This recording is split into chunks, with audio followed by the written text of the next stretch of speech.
بسم اللہ الرحمن الرحیم، السلام علیکم۔ میں اسد اللہ خان ہوں۔ بہت سارے لوگ یہ سوچ رہے تھے کہ عمران خان اور اسد عمر کے درمیان تعلقات کیسے ہیں۔ بہت سارے لوگ یہ سوچ رہے تھے کہ ہو سکتا ہے اسد عمر واپس آئیں تحریک انصاف میں، ہو سکتا ہے کہ اسد عمر جو ہے وہ مجبوری کی وجہ سے ایسا کر رہے ہوں، ہو سکتا ہے عمران خان بھی ان کی اس مجبوری کو سمجھیں اور ان کو واپس قبول کریں، ہو سکتا ہے کہ اسد عمر سے عمران خان ناراض نہ ہوں۔ لیکن میرے پاس کچھ دن پہلے تک یہ خبر تھی کہ عمران خان اسد عمر سے خفا ہیں، اور اس کی وجہ وہ یہ سمجھتے ہیں کہ بہت سارے لوگ تو چلیں، کچھ لوگ اپنی عمر کی وجہ سے پرابلم میں تھے، جیسے شیریں مزاری کو وہ سمجھتے ہیں خاتون تھیں، ایجڈ تھیں، مسائل تھے، اس وجہ سے جو ہے وہ ان کو مجبوراً پارٹی چھوڑنا پڑی۔ کچھ لوگوں کے بارے میں عمران خان سمجھتے ہیں کہ ان کا کاروبار بالکل بند ہو رہا تھا اور مجبوراً اپنے کاروبار کی وجہ سے کرنا پڑی، یا کچھ لوگوں کی فیملی پر اتنا دباؤ تھا کہ ان کو اپنی فیملی کی وجہ سے جو ہے وہ باپ ماں بہن، یعنی عثمان ڈار کے ساتھ جو آپ نے دیکھا ہوا، تو اسد عمر صاحب جو ہیں وہ کسی لحاظ سے بدلنے پر نہیں تھے، نہ تو ان کی فیملی پر اس طرح کا دباؤ تھا، نہ ان کے کاروبار پر کوئی دباؤ تھا۔ تو اسد عمر نے جلدی کی پارٹی چھوڑنے میں، اسد عمر کو تھوڑا صبر کرنا چاہیے تھا، اسد عمر کو تھوڑا ریزسٹ کرنا چاہیے تھا۔ عمران خان کی ان سے ایکسپیکٹیشنز تھیں، اور عمران خان یہ سمجھتے ہیں کہ اسد عمر نے پارٹی چھوڑنے میں بہت جلدی کی۔ کچھ عرصہ پہلے جب یہ 9 مئی نہیں ہوا تھا، اس سے پہلے عمران خان نے ایک دفعہ ایک اور خبر بھی میرے پاس تھی لیکن میں نے دی نہیں تھی، آج دے رہا ہوں، کہ عمران خان نے کسی خاص موضوع پر اپنے پارٹی رہنماؤں سے ٹویٹ کرنے کے لیے کہا۔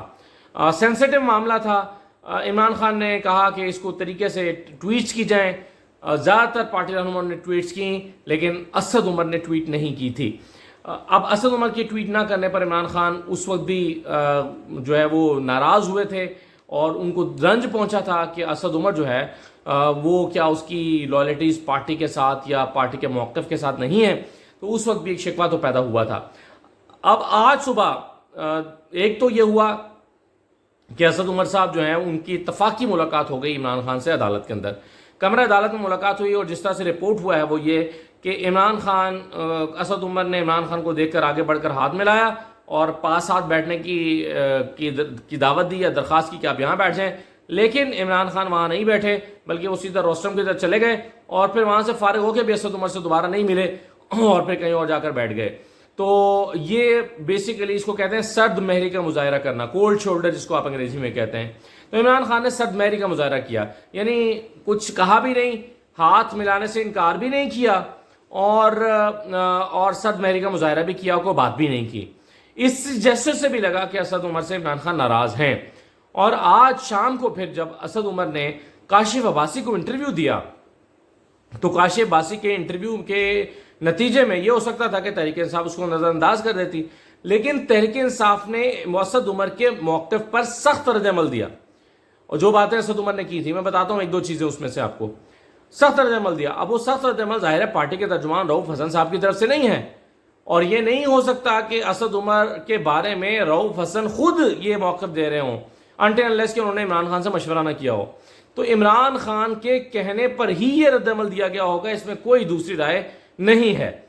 تو اب دیکھیں، اسد عمر نے کہا کہ میں -1 کی بات نہیں کر رہا، میں تو کہہ رہا ہوں کہ عمران خان کو حکمت کے ساتھ 2 قدم پیچھے ہٹنا چاہیے، اس طرح کی باتیں انہوں نے کی تھی۔ میں یہ نہیں کہہ رہا کہ -1 کرنا چاہیے، اس پر رد عمل دیا ہے پارٹی نے۔ عمران خان سمجھتے ہیں کہ اسد عمر کی بات لغو ہے اور یہ بات ان کو نہیں کہنی چاہیے تھی۔ اب کیا رد عمل دیا ذرا یہ دیکھیے گا، لکھا ہوا ہے کہ سب سے اوپر کے سابق سیکرٹری جنرل پاکستان تحریک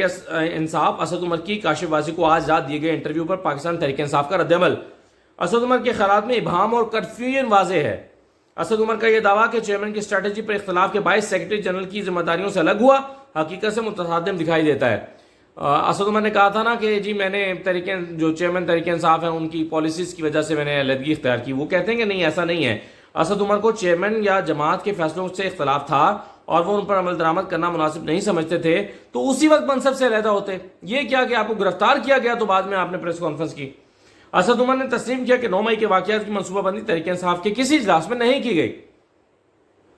اب جبکہ ایک منصوبے کے تحت پارٹی کو نشانہ بنایا جا رہا ہے تو انہیں استعفیٰ دینا یاد آ گیا، یعنی جب پارٹی دباؤ میں ہے تو آپ کو استعفیٰ یاد آ گیا۔ اس میں ان کا ذاتی مفاد تو چھپا ہو سکتا ہے لیکن پارٹی کا نہیں۔ اب دیکھیں بہت سخت رد عمل دیا پی ٹی آئی نے۔ پھر وہ کہتے ہیں کہ اسد عمر کے خیال میں تحریک انصاف کو دیگر سیاسی قائدین سے گفتگو کے دروازے بند نہیں کرنے چاہیے۔ اسد عمر بطور سیکرٹری جنرل بے شمار کوششوں سے آگاہ ہیں جو ان سیاسی جماعتوں سے قومی معاملات پر بات چیت کے لیے کی گئی ہیں۔ تو وہ کہہ رہے ہیں اسد عمر کے بیانات میں تضاد ہے۔ وہ آج یہ کہہ رہے ہیں کہ تمام سیاسی قائدین سے بات چیت کرنی چاہیے، اور وہ کہتے ہیں کہ کی تو ہے، کوشش تو کی ہے پہلے۔ اسد عمر خود یہ موقف اپنایا کرتے تھے کہ جب بھی ان جماعتوں سے بات چیت کی کوشش کی جاتی ہے، یہ این آر او کے حصول کے علاوہ کسی اور ایجنڈے پر بات نہیں کرتی۔ اپنی کرپشن اور چوری کی معافی کے علاوہ ان سیاسی جماعتوں کا کوئی دوسرا ہدف نہ پہلے تھا نہ آج ہے۔ اسد عمر شاید بھول گئے کہ تحریک عدم اعتماد کے بعد حکومت ہاتھ لگنے پر سیاست کے لبادے میں ان مجرموں نے این آر او 2 حاصل کیا اور نیب کو لپیٹ دیا۔ سپریم کورٹ کی جانب سے موقع دیے جانے پر اپریل کو حتمی شکل دینے کے علاوہ کے حوالے سے اسد عمر کے خیالات میں بھی ابہام واضح ہے۔ تو یہ اسد عمر صاحب کی جو ہے وہ کافی کلاس لی ہے، آخر میں جا کے کہتے ہیں کہ چنانچہ اسد عمر اپنے ناقابل دفاع فیصلے کی توجیحات کریں مگر حقائق سے چشم پوشی سے گریز کریں۔ اسد عمر جماعت پر مشکل وقت پڑنے سے پہلے ایک اصولی موقف اختیار کرتے ہوئے علیحدگی کا فیصلہ کرتے تو شاید اس میں وزن ہوتا۔ مرکزی سیکرٹری اطلاعات پاکستان تحریک انصاف۔ اچھا اب یہ دیکھیں، تحریک انصاف نے یعنی عمران خان نے بیسیکلی ان کے کہنے پر یہ جو ہے وہ اسد عمر کے خلاف سخت جو ہے وہ رد عمل تحریک انصاف نے ظاہر کیا ہے۔ تو یہ تو اندازہ ہو گیا کہ اسد عمر اور عمران خان کے تعلقات کیسے ہیں۔ اس میں اب کوئی ڈھکی چھپی بات نہیں رہی، اس میں کوئی ابہام نہیں رہا، اور اس میں کوئی دو رائے نہیں ہوگی کہ جی اسد عمر کے تعلقات اچھے ہیں عمران خان سے اور یا خراب ہیں۔ تو اس میں رائے واضح ہو گئی کہ عمران خان کی اسد عمر کے بارے میں ان واقعات کے بعد کیا رائے ہے، وہ آج کے اس پریس ریلیز یا رد عمل سے ظاہر ہو گیا ہے۔ اب آ جائیے آپ ذرا ایک دو اور معاملات پر دیکھیں۔ اب ایک طرف اسد عمر کی بات ہو رہی ہے نا، اسد عمر کی بات ہو رہی ہے کہ اسد عمر جو ہے انہوں نے یہ کیا وہ کیا، لیکن کچھ لوگ ابھی تک آج تک تو ڈٹے ہوئے ہیں۔ مثلا پرویز الہی کل کیا کرتے ہیں مجھے نہیں پتا۔ آج یہ دعوے ہو رہے ہیں کہ پرویز الہی کو پرویز شہزاد نے منا لیا ہے کہ آ جاؤ واپس آ جاؤ پارٹی میں۔ تو کل کیا فیصلہ کرتے ہیں پرویز الہی مجھے نہیں پتا، لیکن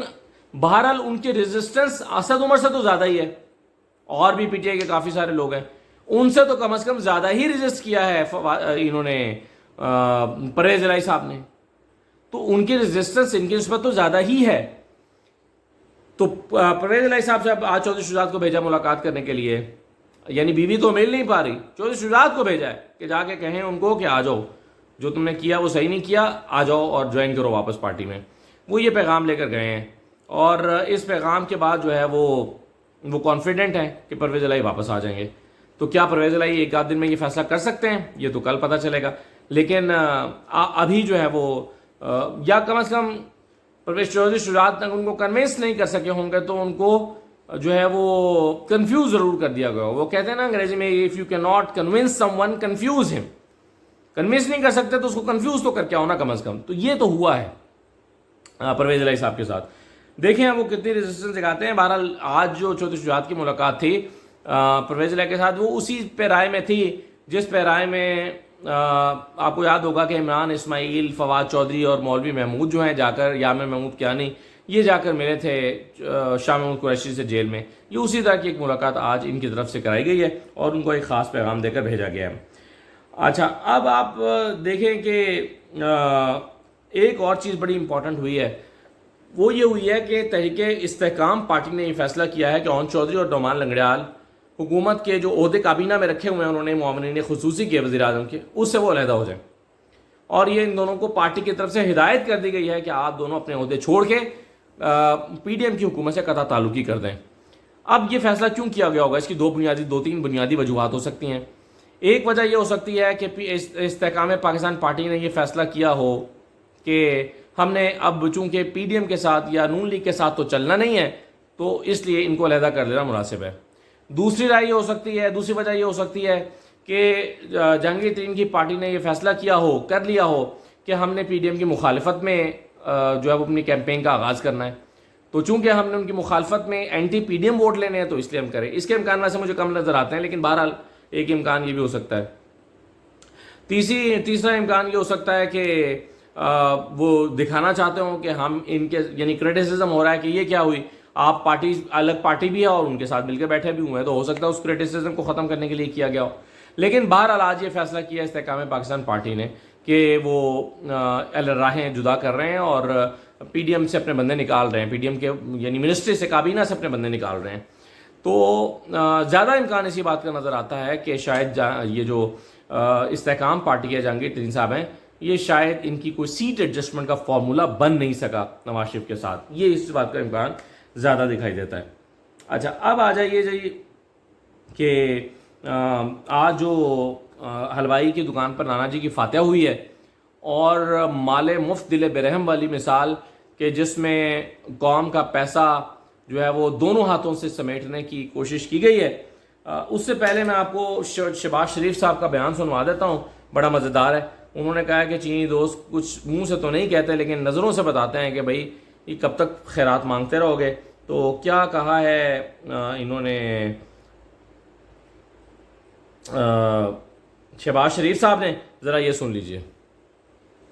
وہ دوست جو پاکستان کے بہت قابل اعتبار دوست ہیں، برے وقت میں انہوں نے ہمیں ہمیشہ پاکستان کا ساتھ دیا، وہ بھی کہتے تو نہیں لیکن آپ چہروں سے جان سکتے ہیں کہ وہ کہتے ہیں کہ آپ نے کب تک قرضے لینے ہیں۔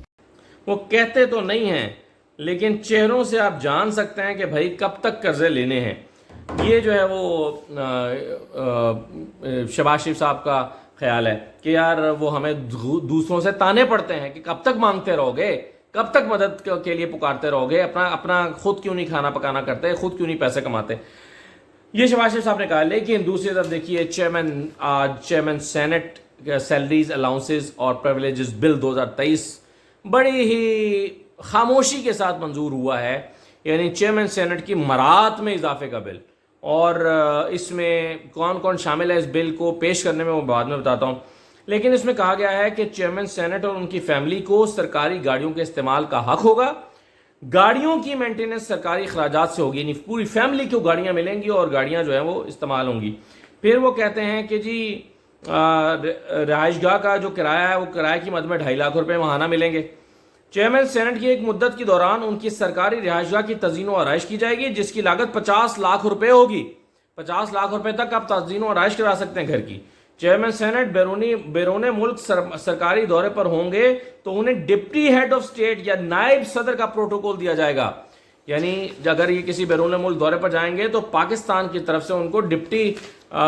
پریزیڈنٹ کا، نائب صدر کا جو ہے وہ پروٹوکول دیا جائے گا۔ پھر کیا کہا گیا ہے اس بل میں جو کہ پاس ہوا ہے سینٹ سے کہ بیرون ملک سفر کے لیے چیئرمین سینٹ کو حکومتی اخراجات پر وفاقی حکومت، کسی صوبائی حکومت، مسلح افواج یا پاکستان کے کسی بھی فضائی کلب کا طیارہ ریکوزیشن کرنے کا حق حاصل ہوگا۔ چاہیں کسی کا بھی طیارہ وہ مانگ سکتے ہیں، منگوا سکتے ہیں استعمال کرنے کے لیے، مسلح افواج کا، صوبائی حکومت کا یعنی کہ چیف منسٹر کا طیارہ مانگ سکتے ہیں، اور حکومت کے اخراجات سے وہ یہ سب کچھ کر سکتے ہیں، ان کی ریکوزیشن جو ہے وہ کرنے کا حق ہوگا۔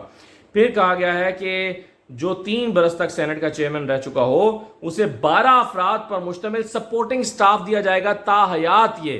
ساری عمر وہ 12 افراد کا سٹاف ان کو مفت ملے گا جو 3 سال تک کے لیے اس قوم پر چیئرمین سینٹ کے مقرر ہونے کا احسان کر چکے ہوں گے۔ یعنی بڑا احسان ہے کہ آپ نے اس قوم پر احسان ہے کہ آپ چیئرمین سینٹ رہے ہیں 3 سال تک، اب قوم کا فرض ہے کہ وہ اپنی جیب سے آپ کو 12 ملازمین کا تاحیات خرچہ اٹھائے، یہ چیئرمین سینٹ صاحب کا ہوگا۔ اور اس کے علاوہ کچھ ثوابدیدی اختیارات، ثوابدیدی گرانٹس 18 لاکھ روپے فلاں مد میں۔ اچھا پھر کہا گیا کہ ہر فرد جو 3 برس تک چیئرمین سینٹ رہ چکا ہو اسے تاحیات مکمل سیکیورٹی ملے گی جس میں رہائش پر 6 محافظ دیے جائیں گے اور اسکواڈ کی ایک گاڑی میں پولیس، رینجرز، ایف سی اور اے ٹی ایف کے 4 اہلکار ہوں گے، یہ جناب۔ اور پھر آخر میں کہ سینٹ کی خزانہ کمیٹی چیئرمین سینٹ کو اضافی مراد بھی دے سکتی ہے، یعنی یہ کافی نہیں ہے، تو اگر آپ نے مزید بھی کرنا ہے تو سینٹ کی جو خزانہ کمیٹی ہے اسے اپروو کروا کے مزید مراد بھی حاصل کر سکتے ہیں۔ تو یہ جو ہے وہ ایک طرف شہباز شریف رونا رو رہے ہیں کہ ہمارے پاس پیسے نہیں ہیں اور چین ہمیں عجیب نظروں سے دیکھتا ہے اور کہتا ہے کہ یار کب تک ایسا مانگتے رہو گے، اور دوسری طرف یہ دیکھیں کہ کیسے مراد سمیٹی گئی ہیں اور کیسے جو ہے وہ بے رحمی کے ساتھ مال پاکستانی عوام کا لوٹا گیا ہے۔ تو یہ ہے جی صورتحال، حقائق اور چیزیں۔ اجازت دیجیے، اللہ حافظ۔